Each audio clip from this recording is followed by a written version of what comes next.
애굽 왕 바로가 어느 날 꿈을 꿉니다.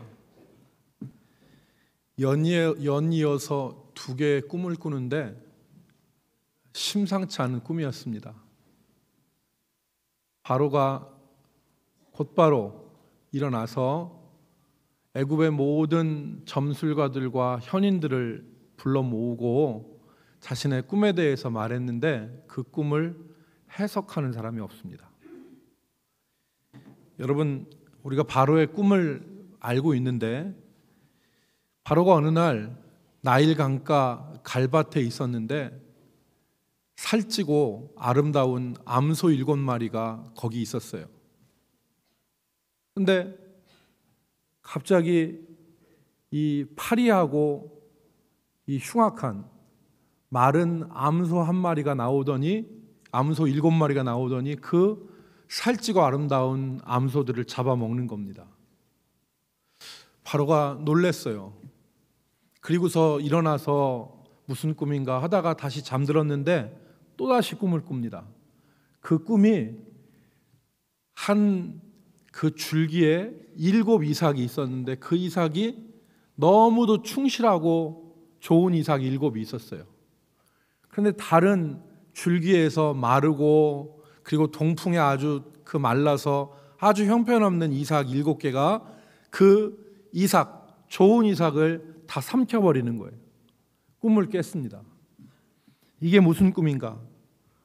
바로는 통치자의 직감으로 이것이 심상치 않은 꿈이다.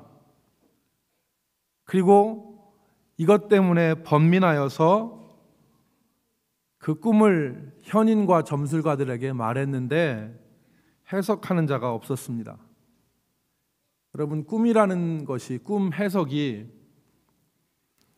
굉장히 주관적이잖아요.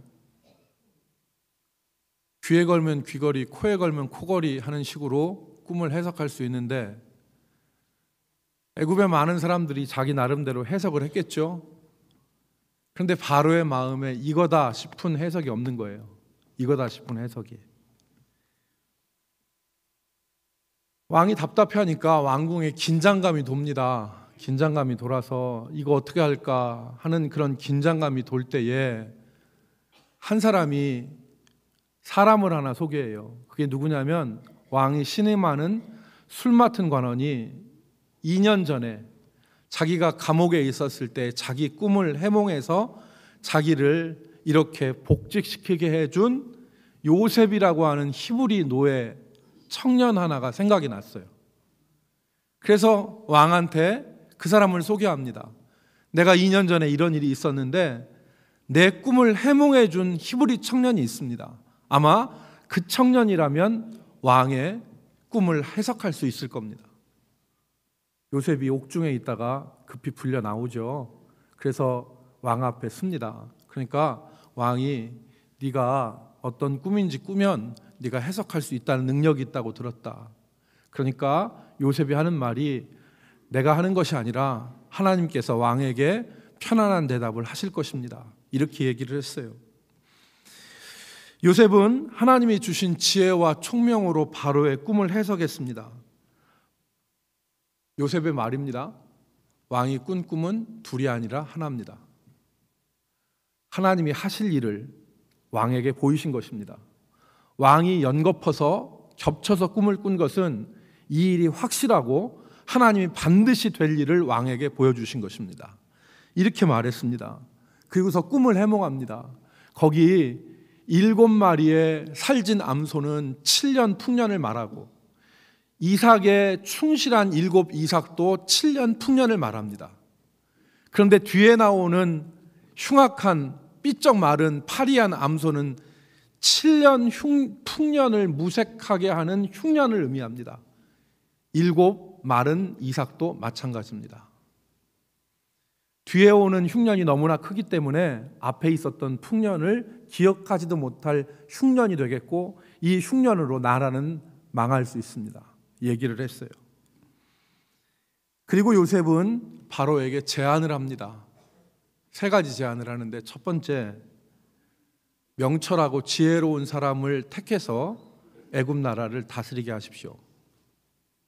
두 번째, 나라 안에 감독관들을 두어서 그 7년 풍년 동안 나라에서 나오는 모든 곡식들의 5분의 1을 거두십시오. 이 얘기는 무슨 얘기냐면 오늘날로 얘기하면 20%의 세금을 거두라는 거예요. 그래서 5분의 1을 거두십시오. 그래서 그 풍년의 곡식을 5분의 1을 거둬서 중앙으로 모으지 말고 그 감독관들이 있는 각 성에 쌓아 두십시오. 그러면 이 7년 흉년을 대비할 수 있습니다. 이것이 요셉의 해석이었습니다. 이 해석을 들은 바로의 마음이 시원했어요. 여러분 창세기 41장 16절 말씀해 보면 아까 말씀드린 대로 내가 듣기에 네가 꿈을 다 해석할 수 있다고 하더라. 그러니까 요셉이 뭐라고 했냐면 바로에게 하나님께서 바로에게 평안한 대답을 하시리라 그랬어요. 여기 평안한 대답은 바로가 듣고 싶어 하던 대답, 바로가 원하는 대답을 하나님이 해주실 것입니다. 그 말입니다. 이 일 후에 바로는 요셉을 애굽의 국무총리로 삼았고 국가의 위기를 넘겼습니다. 요셉이 바로에게 조언한 내용을 정리하면 대비하라는 것입니다. 대비하라. 7년 흉년을 대비하십시오. 앞으로 7년 동안의 풍년도 있고 그 뒤에 풍년을 무색하게 하는 흉년이 있을 것인데 그 흉년을 대비하십시오. 그러면 흉년으로 말미암아 망하지 않을 것입니다. 뒤집어서 얘기하면 준비 안 하면 망한다는 얘기입니다. 지혜 있는 사람은 여러분 미래를 준비합니다. 아무런 준비 없이 미래를 당하면 엄청난 혼란과 비용을 치르게 되고 또 잘못하면 망하게 되죠. 오늘 우리 현대인들에게 가장 어려운 것이 바로 미래에 대한 예측입니다. 우리는 불확실한 시대 가운데 살아가고 있습니다. 그렇기 때문에 예측이 참 어려워요. 그렇기 때문에 하루하루를 그냥 살아가는 분들이 많이 있습니다. 어떤 생각 없이 계획 없이 하루하루를 살아가는 분들이 많은데, 그러니까 하루하루의 삶이 때우기식의 삶이 될 수 있어요. 그런 의미에서 오늘 우리는 요셉의 지혜를 주의해서 우리가 살펴볼 필요가 있습니다. 두 가지 측면에서 우리가 생각해 보겠는데, 첫 번째는 우리 개인적인 측면입니다. 우리 자신의 삶과 신앙에서 7년 흉년을 이기는 방법에 대해서 우리가 같이 살펴보겠고, 둘째는 교회가 이 고난의 시간을 이기는 방법에 대해서 같이 생각해 보도록 하겠습니다. 첫 번째는 우리 자신의 신앙생활을 위해서 한번 생각할 점입니다. 여러분, 미래학자 최윤식이라는 사람은 2040 한국교회 미래지도라는 책을 썼습니다. 이 사람이 교회뿐만 아니라 삼성과 현 정부에서도 이 사람의 얘기를 귀담아 듣습니다. 미래학자인데, 이 최윤식이라는 사람이 2040 한국교회 미래지도라는 책에서 한국교회의 현주소를 한마디로 얘기했습니다. 여러분, 뭘 것 같아요? 한국교회의 현주소를 한마디로 정의했습니다. 그 한마디가 뭐냐면 의미 있는 말입니다. 그 한마디가 잔치는 끝났답니다. 잔치는 끝났다. 한국교회가 지난 100년 동안 세계 역사상 유례없는 눈부신 성장과 부흥을 이룩했습니다. 그러니까 어디든지 가서 개척만 하면 교회가 되고, 어디든지 교회만 열어놓으면 사람들이 몰려들었습니다. 한마디로 잔치 분위기였다 이거죠. 잔치 분위기였다. 잔치 분위기가 어떤 거냐면 서로 이것 먹으라 저것 먹으라 하는 얘기예요. 풍족하니까 서로 이것 먹으라 저것 먹으라고 좋은 소리 하고 또 좋은 분위기 가운데서 지내는 잔치 분위기였다는 겁니다. 그런데 지금은 잔치가 끝났다는 겁니다. 그런 분위기가 아니라 어떠한 갈등이나 문제들로 인해서 자기의 신앙조차 지키기 어려운 시점에 이르렀다는 것입니다. 어떤 분위기나 프로그램에 의해서 교회가 돌아가고 부흥을 이루는 그런 시기가 끝나고 교회에서 여러 가지 벌어지는 시험에 넘어져서 신앙을 포기하느냐 믿음을 지키느냐 하는 생존의 문제로 고민하는 시기가 됐다는 겁니다. 가슴 아프지만 안타까운 일이지만 여러분, 여기에는 여러 가지 이유가 있습니다. 그런데 주된 이유가 우리의 성도들의 삶에 어려워진 이유 때문도 크다는 거예요. 여러분, 평생 고용이나 평생 직장이라고 하는 말이 사라졌습니다. 전에는 한 회사에 취직하면 이 회사가 내가 죽을 때까지 다니는 회사다 이렇게 생각을 했는데 평생 직장이라는 개념이 없어졌습니다. 전체 노동자의 3분의 1이, 좀 더 잡으면 2분의 1이 비정규직입니다. 비정규직. 그러니까 삶에 지친 성도들이 우리가 한번 좀 생각할 문제인데, 이게 뭐냐면 교회 안에서 일어날 수 있는 인간관계의 거북함을 인내할 수 있는 능력을 상실했다고 평가됩니다. 교회 안에서 발생하는 인간관계의 거북함, 이 부담스러운 것을 인내할 수 있는 것을 잃어버렸다. 그리고 믿음이 약화되어진 성도들이 헌신보다는 자신의 욕구대로 움직이는 것이 현실이다. 이게 진단이에요. 어느 교회도 이 문제 여기서 크게 벗어나지 않습니다. 그러니까 지금은 잔치 분위기가 아니라는 거예요. 자기의 신앙을 지키기도 어렵고 여러 가지 시험 때문에 힘들어 흔들린다는 겁니다. 그래서 1997년에 한국갤럽에서 조사한 결과에 보면 개신교를 믿다가 교회를 떠난 사람의 숫자가 무려 1090만 명이랍니다. 이게 190만이 아니라 1090만이래요. 그러니까 이건 인구의 4분의 1에 해당하는 숫자입니다. 그러니까 뭐 한두 번 나오다가 교회 안 나오는 사람까지 다 포함했겠지만 지금 한국교회의 현 상황을 나타내는 말입니다. 지금은 잔치는 끝나고 자신의 믿음을 지키느냐 포기하느냐, 이 믿음의 생존에 직면한 시기라고 우리는 볼 수 있습니다. 그래서 우리에게 지금 가장 절실하게 필요한 것이 신앙의 재정립입니다. 다시금 우리의 신앙을 새롭게 하는 것이 지금 우리에게 절실하게 필요한 것입니다.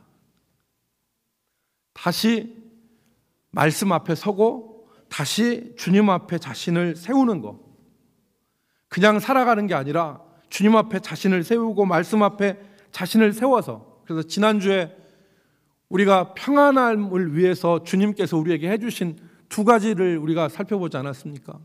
첫 번째가 못 박히신 주님의 손과 발을 우리가 보는 거예요.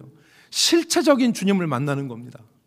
그냥 전해 들은 얘기, 관념적인 예수가 아니라 내 삶에서 실제 경험할 수 있는 주님을 만나는 거예요.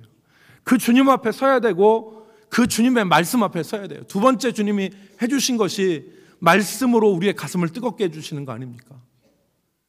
그러니까 두려움에 떨던 제자들이 하나님의 말씀을 깨달음으로 그들의 심정이 뜨거워져서 환난을 이긴 것처럼 오늘 우리가 다시금 우리의 신앙을 세워야 됩니다. 형식적인 신앙으로는 환난을 이겨낼 수가 없습니다. 여러분, 오늘 자신의 꿈을 해석한 요셉을 가리켜서 바로는 하나님의 영에 감동된 사람이라 그랬습니다. 38절 말씀을 보십시오. 38절에 보면 바로가 그의 신하들에게 이르되 이와 같이 하나님의 영에 감동된 사람을 우리가 어찌 찾을 수 있으리요 그랬습니다. 요셉은 그 옥살이, 그 처참했던 옥살이, 믿음으로 노예로 팔려온 한 청년이 믿음으로 살아보겠다고 가진 애를 썼어요. 그런데 그에게 돌아온 것이 무엇입니까? 추잡한 누명을 씌워서 옥에 떨어진 거예요. 믿음으로 살아보려고 했는데 옥에 떨어졌어요. 누명을 썼어요. 파렴치한 범이 됐어요. 요셉은 하나님이 자신을 버리신 줄 알았겠죠. 하나님이 나한테 왜 이러시나 싶겠죠. 그런 심정이었지만 요셉은 그 기간 동안에 말씀 앞에, 주님 앞, 하나님 앞에 자신을 세웠어요. 요셉에게 한 번 더 시험이 오지 않습니까? 자기가 꿈을 해몽해 준 사람이 풀려났어요. 왕의 술 맡은 관원을 꿈을 해몽해 줘서 밖으로 내보냈는데 그 사람이 나를 풀어주겠다고 기다린 세월이 2년이에요.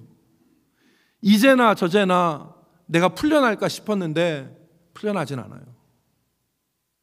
그 피마르는 기간 동안 요셉은 말씀과 주님 앞에서 자신을 세웠습니다. 여러분 시편 105편 18절과 19절에 보면 시편 기자가 요셉의 이때 상황을 말합니다.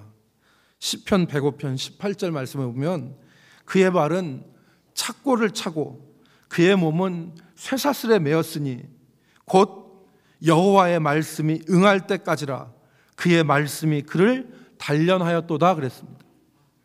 하나님 앞에서 요셉은 말씀 가운데 주님 앞에 자신을 세운 거예요. 여러분 요셉은 이때 준비한 사람 아닙니까? 요셉이 이때 철저하게 그 고난의 시간들을 견뎌내고 말씀 앞에 그리고 주님 앞에 설 수 있었기 때문에 요셉은 환난 앞에 있는 애굽 사람들 앞에 준비하라고 그렇게 말할 수가 있었던 것입니다. 사랑하는 성도 여러분, 2050년이 되면 대한민국의 국민들의 사망 원인 제1위가 이것이 된다고 합니다. 지금 대한민국 국민의 사망 원인의 제1순위는 암일 거예요. 1순위가 암이고 2순위가 심장질환이고 아마 3순위가 이 당뇨계통의 질환으로 제가 알고 있는데 2050년이 되면 대한민국 국민의 사망 원인은 1위가 생계형 자살이랍니다. 생계형 자살이 대한민국 국민들의 사망 원인의 1위가 될 수 있다고 예측을 합니다. 쉽지 않은 삶이죠. 쉽지 않은 환경이 도래할 겁니다. 여러분 2036년에 국민연금은 바닥난다고 지금 얘기하지 않습니까? 47년 완전 고갈된다고 얘기를 합니다. 미래에 대한 예측을 하는 사람들 치고 우리가 당하는 삶이 편안하고 넉넉할 것이라고 예측하는 사람은 아무도 없습니다. 미국의 부동산 거품 빠지고 일본 부동산 거품 빠지고 그리고 유럽의 부동산 거품 빠지고 한국의 부동산 거품 언제 빠질지 모르는 상황에 우리 있습니다. 이런 위기 상황 가운데서 우리들이 지금 생각해야 될 것은 바로 우리의 삶의 심장인 신앙을 새롭게 하는 방법밖에 없습니다.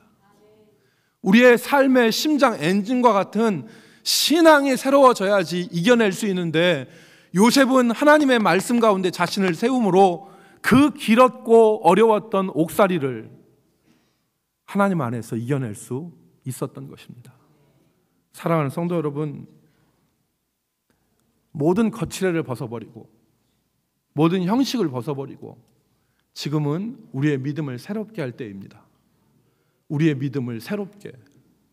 그래서 정말 말씀 앞에 자신을 다시 세우고 주님 앞에 자신을 세워서 우리들이 새롭게 신앙이 재정립되어지는 역사가 있기를 주의 이름으로 축복합니다. 두 번째는 교회를 위해서 생각할 점을 우리가 말씀드리도록 하겠습니다. 교회가 준비할 미래는 하나님의 뜻에 있습니다. 교회가 미래를 대비하는 것은 새로운 시대와 새로운 환경에 적응하는 문화나 기술을 교회에 도입하는 것으로 준비되지 않습니다. 새로운 문화나 새로운 기술을 교회가 터득한다고 해서 교회가 미래를 준비하는 게 아닙니다. 교회가 새로워지는 비결은 바로 하나님의 뜻을 품는 데 있습니다. 우리 시대를 향한 하나님의 뜻이 무엇인가를 교회가 품어야 됩니다. 그게 우리에게 필요한 것이죠. 교회가 경계해야 될 것이 뭐냐면, 우리가 경계해야 될 것이 뭐냐면 과거에 얽매이거나 현실에 안주하는 것인데, 과거에 얽매인다는 것은 하나님이 자기 시대에 원하시는 것을 찾지 않고 과거에 하던 방식에만 의존하는 것이죠. 현실에 얽매인다는 것은 하나님 우리에게 주신 떡을 나눠 먹고만 마는 거예요. 그 떡만 먹는 겁니다. 여러분, 예를 들자면 이런 것입니다. 100년 전에 한국 교회의 절실한 문제는 가난과 무지였습니다. 국민들이 먹을 게 없었어요. 그리고 국민들 가운데 배우지 못했어요. 이게 큰 문제였지 않습니까? 먹을 게 없고 배우지 못했어요. 그래서 가서 사람들이 교제하는 것을 두려워했죠. 왜? 가면 글씨도 못 쓰고 글도 못 읽으니까 창피해서 안 나가는 거예요. 그래서 교회가 이 시대적인 문제를 안고 그 문제를 해결을 했습니다. 가난한 사람들 구제했고, 돈 없는 사람들 병원 가게 의료 사업을 했어요. 그리고 교회는 무식한 사람들, 못 배운 사람들을 위해서 성경을 양반들이 쓰는 한문으로 펴낸 게 아니라 암클이라고 했던, 여자들이 글이라고 했던 한글로 성경을 읽고 교회마다 성경 공부하고 가르쳐서 교인들을 깨우쳤습니다. 그러니까 교회가 이 무지와 무식의 또 가난의 문제를 해결했던 거죠. 그런데 지금 이 시대의 문제는 무엇입니까? 우리는 그걸 지금 명확하게 찾지 못해요. 지금도 성경 공부하고, 성경 공부가 나쁘다는 얘기가 아니에요. 지금도 교회에 살 사역들이라고 하면 성경 공부하고 지금도 구제 사역에 우리가 얽매여 있는 부분이 있지 않습니까? 그런데 진짜 문제는 어떤 문제입니까? 우리가 살아가는데 진짜 힘든 문제는 어떤 문제예요? 사람들과 살아가는 관계 속에서 일어나는 문제들, 가정의 문제들, 노후의 문제들, 이런 문제들 아닙니까? 그래서 정말 부부의 문제가 갈등이 심하고 가정에서 골마 터지는 일들이 많은데, 그래서 부부 같은 경우는 외도의 문제도 있고, 일방적으로 어떤 한 사람이 다른 배우자를 의심하는 문제도 있고, 그리고 부부의 서로의 역할의 문제들도 있고, 이런 문제들, 그리고 가정에서 자녀 교육의 문제, 이런 문제들로 존재가 흔들리고 가정이 흔들리는데, 우리는 이런 문제들을 각자가 알아서 처리할 문제로 다 치부해 버립니다. 그러니까 우리의 예배가, 우리의 신앙이 다 예배드리는 의전의 형식적인 것에 기울어져서 실제적인 문제들에 대해서는 우리가 터치를 못하는 것이죠. 여러분, 이런 현실 가운데서 하나님의 뜻을 찾는 거예요. 그게 교회가 해야 될 일입니다. 그게 교회가 해야 될 일이고, 그 뜻을 발견하고 그 뜻에 헌신할 때 하나님의 역사를 보는 것입니다. 우리 교회가 앞으로 이런 방향으로 나아갈 수 있었으면 좋겠습니다. 우리 교회가 앞으로 이런 문제들을 해결하는 방향으로 나가고 기도할 수 있으면 좋겠습니다. 그래서 지금 당장 실천할 수 있는 한 가지를 우리가 같이 한번 생각해 봤으면 좋겠는데, 그게 바로 주일학교를 세우는 문제입니다. 주일학교를. 한 세대 30년 전만 해도 한 교회의 주일학교 학생은 그 교회 작년에 2배 내지 3배였습니다. 그러니까 예를 들어 100명에 되는 교인이 있다면 그 주일학교 학생들은 몇 명이면 200명, 300명이었어요. 주일학교가 훨씬 많았습니다. 그런데 지금은 어떻게 되느냐? 지금은 작년 교인이 100명이면 주일학교 학생들은 20, 30명입니다. 어느 교회를 가도 틀리지 않아요. 어느 교회를 가도 다 똑같습니다. 작년이 100명이면 주일학교는 20명밖에 안 돼요. 여러분, 지금은 손을 놓을 때가 아니죠. 지금은 우리가 주일학교, 여러분 지금 앞으로 한 30년 지나면 한국교회 교인이 2009년인가 통계로 870만이었어요. 870만. 전에 1200만 성도 했는데 그거 다 뻥튀기 허수고 870만인데 그 870만 중에는 이단이 150만 원이 들어가 있습니다. 그러니까 실질적으로 우리 한국교회 성도들은 700만밖에 안 되는 거예요. 그런데 앞으로 우리가 지금 교회가 이 정도로 나가면 한국교회 성도는 반토막 난답니다. 그러니까 대한민국에 있는 교회는 2개 중에서 1개는 없어진다는 얘기예요. 영국 교회가 예배당 예배 드리는데 다 자리가 않고 모자라서 여기 강대상에 올라와서 예배를 드렸어요. 그런데 그 영국 교회가 이렇게 쇠멸한 게 아니라 절벽 현상이 나타났습니다. 절벽 현상이. 어느 날 갑자기 뚝 떨어지는 거예요. 오늘 우리가 생각할 것은 바로 그런 점입니다. 그래서 저는 우리가 5월 달에 자기 주변에 있는 어린이와 청소년들을 교회로 데려오는 운동을 했으면 좋겠어요. 내 아이, 내 손자, 내 조카, 내 이웃, 아이들을 교회에 손붙잡고 와서 주일학교에다가 맡기세요. 오늘 일부에 제가 무슨 얘기를 했냐면 주일학교 손 놓고 있던 사람들도 다 지금은 주일학교에 붙어야 될 때다. 그래서 주일학교 아이들 살려야 되지 않겠냐 하는 얘기를 했습니다. 여러분, 입시 때문에 교회 못 나온다는 아이들을 우리가 그냥 두면 입시가 끝나고 대학 갔어요. 그럼 할 수 있는 말은 어떤 말이에요? 우리 아이 교회 나옵니다. 이게 아니에요. 자식이라도 내 마음대로 안 됩니다. 이 말 하기가 십중팔구예요. 여러분, 이 일에 힘써 주시기 바랍니다. 우리가 이 일에 힘써서 정말 지금은 우리가 정신 차려야 될 때고, 지금은 우리가 힘을 모을 때고, 지금은 우리가 애써서 힘써서 해야 될 일이에요. 그래서 정말 한 부서가, 여러분 제가 주일학교 담당했을 때 주일학교 한 부서, 우리 교회 한 주일학교 부서들의 인원은 60명, 70명, 50명 이렇게 됐어요. 그러나 지금 우리 주일학교 아이들 한 부서에 있는 아이들은 25명, 20명이에요. 반토막 났다는 얘기예요. 그러니까 지금 우리는 아이들을 손을 붙잡고 나와야 돼요.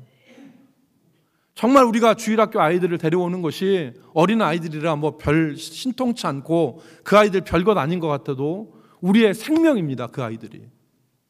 여러분, 얘기 하나가 있어요. 어떤 섬에 사는 여인 한 분이 남편을 잃었어요. 남편을 잃고 어떻게 살지 막막해서 슬픔 가운데 있는데 정신을 차려보니까 먹고 살아야 되겠어요. 그래서 이 여인이 자기 주변에 있는 사람들한테, 섬마을에 있는 사람들 돈을 다 빌렸어요. 그래서 이 여인이 육지에 무태 가서 여기 섬에 있는 해산물을 갖다 파는 가게를 열고 거기서 장사를 해서 돈을 먹고 살아야겠다, 이 생각을 하고 돈을 다 빌렸습니다. 그래서 돈을 다 모아가지고 전대를 헝겊에다 만들어서 전대에다가 싸가지고 허리춤에다 묶고 배를 타고 육지에 나가서 이제 장사를 시작하려고 하는데, 육지에 도착하고 얼마 안 있어서 얼굴이 새노래졌어요. 왜냐하면 그 돈 주머니를 잃어버린 거예요. 그러니까 얼굴이 새노래져가지고 어디서 잊어버린지 모르겠어요. 그러니까 이 여자가 당황을 해서 막 이리저리 찾으러 다니는데 안 찾아져. 근데 이 돈 주머니를 누가 발견했냐면 어떤 할아버지가 발견했어요. 그 할아버지가 돈 헝겊이 둘둘 쌓여 있는 걸 펴봤더니 돈이 거기 있는 거예요. 다발돈이 있어요. 그래서 이 할아버지가 착한 분이라 누가 이 큰 돈을 잃어버렸을까? 얼마나 속이 탈까? 그 생각으로 자기가 어디 가야 되는데 가지도 않고 그 돈주머니를 붙잡고 그 자리에서 서서 기다렸어요. 돈 찾는 사람이 반드시 여기로 올 것이다 해서 기다렸더니 얼마 안 있어서 여자 하나가 거의 미친 듯이 하면서 돌아다니는 거예요. 돈 찾으려고. 그래서 당신 돈 여기 있다 하고 찾아줬어요. 그랬더니 그 여자가 인사를 연신하면서 고맙습니다. 내 생명줄과 같은 돈이었는데 이거 잃어버렸는데 내가 이거 완전 잊어버린 줄 알고 나는 내 새끼들하고 이제 죽을 줄 알았는데 살았습니다 하고서 그 여인이 돈을 찾고 인사를 하고 일을 봤어요. 그리고 무사히 이제 다시 섬으로 가는 배를 탔는데 한참을 가는데 사람들이 배 저편에서 웅성웅성하는 거야. 왜 웅성웅성하나 봤더니 학생 하나가 빠졌어. 학생 하나 빠져서 하면서 살려달라고 하는데 물살이 세고 그 바다가 깊으니까 들어갈 사람이 없고 구하려고 하질 않아요. 이 여인이 조금 전에 자신을 생각했어. 내가 죽었다가 살아났는데 내가 저 어린 학생 목숨 하나 구해야 되겠다. 이 장면이 물질을 하니까 그래서 자기가 뛰어들었어요. 그래서 그 학생을 살려냅니다. 그래서 배로 끌어올려가지고 둘 다 살았어요. 나중에 알아보니까 이 학생이 누구냐? 자기 돈을 찾아준 그 할아버지의 3대 독자 손자예요. 자기에게 돈주머니를 찾아준 그 3대 할아버지의 3대 독자 손자였어요.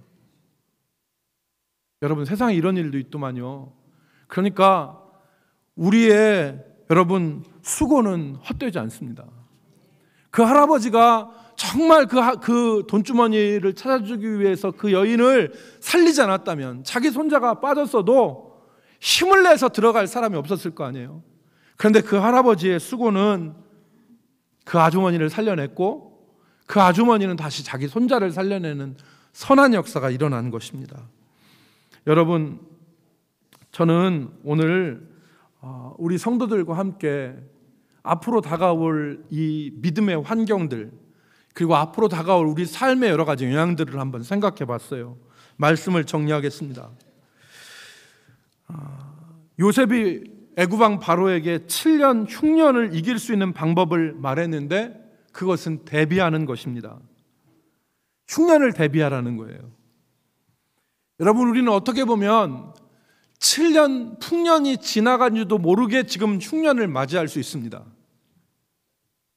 그런데 감사한 것은 하나님이 지금이라도 우리에게 준비할 수 있는 시간과 기회를 남겨두신 것입니다.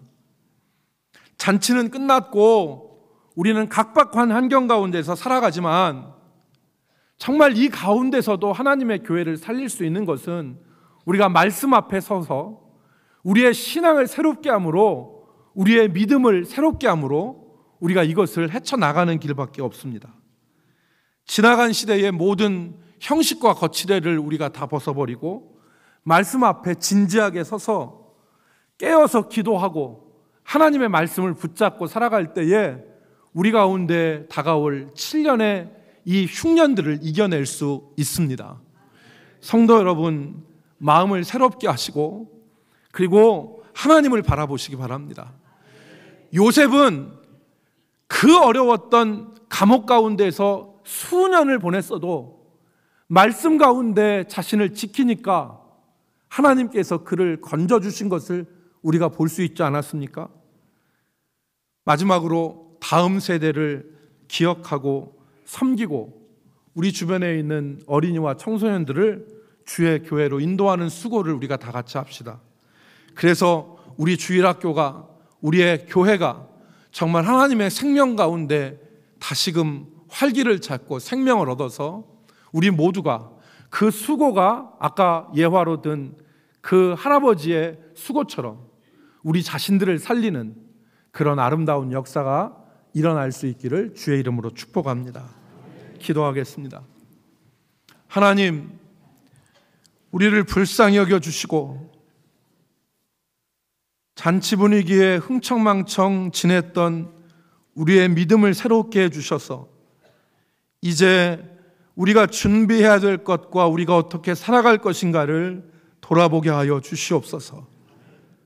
그냥 휩쓸리는 분위기와 어떤 프로그램에 우리의 믿음이 자라는 것이 아니라 우리가 한순간 한순간 하나님 앞에 자신을 세우고 말씀을 우리 가운데 세울 때에 그 구원의 역사가 일어나는 것을 우리가 깨달아서 아버지, 우리가 환난을 준비하는 성도들 되게 하여 주옵소서. 우리 주님이 우리 주일학교를 새롭게 하시고 우리 성도들의 손에 의해서 교회에 나오는 어린 생명들을 풍성하게 허락하여 주실 것을 간절히 바라와서 예수님 이름으로 기도 올리옵나이다. 아멘.